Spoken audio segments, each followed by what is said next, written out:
Dans le cadre des efforts visant à garantir des normes strictes de gestion de la qualité parmi les entreprises et l'industrie, l'État du Ghana a mis en place une politique nationale de qualité pour aider à créer une marque mondiale qui incarne la qualité des produits et services ghanéens. C'est ce qu'a déclaré vendredi 3 juin Michael Bafi, vice-ministre du Commerce et de l'Industrie. Selon lui, cette politique nationale de qualité qui va rationaliser les activités des infrastructures nationales et des institutions au Ghana a été approuvée par le gouvernement le mois de mai dernier. Ce mécanisme permettra le développement de marchés, de produits et de services modernes tout en exigeant des normes et des exigences de qualité comme principe de la 4e révolution industrielle et avec la zone de libre-échange continentale africaine à l'esprit.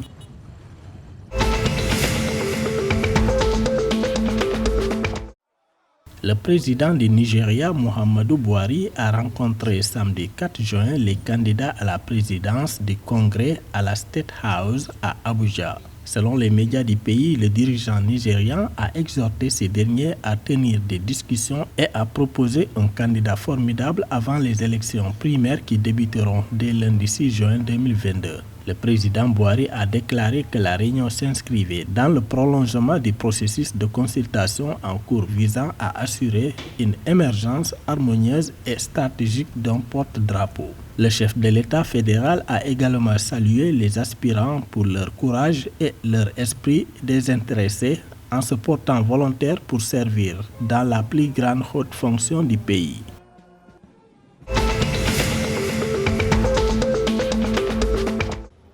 La tendance haussière des prix des produits de grande consommation se poursuit au Sénégal. Après les denrées alimentaires, c'est au tour du litre d'essence de connaître une hausse. À travers un arrêté ministériel, le litre d'essence est désormais vendu à 890 francs CFA le litre à la pompe. Cette décision annoncée samedi 4 juin à travers un arrêté du ministre du Pétrole et des Énergies prend effet le 5 juin 2022. Ainsi, le prix connaît désormais une hausse de 115 francs par litre. La raison de cette flambée serait liée aux tensions mondiales sur l'approvisionnement en hydrocarbures résultant du conflit russo-ukrainien.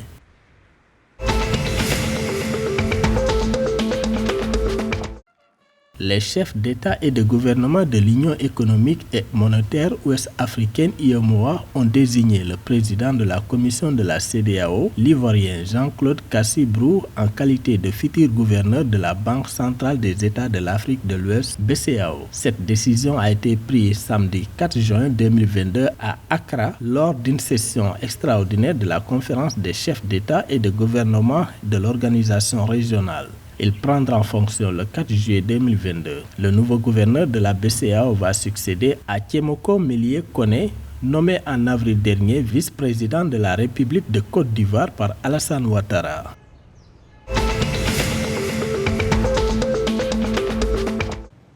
Au Burkina Faso, le commandement des opérations du Théâtre national a animé vendredi 3 juin 2022 à Ouagadougou une conférence de presse sur la situation des opérations de sécurisation en cours. Selon le commandant des opérations du Théâtre national, le lieutenant-colonel Yves Didier Bamouni, les opérations des forces de défense et de sécurité ont entre autres permis la neutralisation d'une dizaine de terroristes dont 2 des principaux chefs, la reprise de certaines zones tombées aux mains des groupes terroristes et la sécurisation de convois de ravitaillement.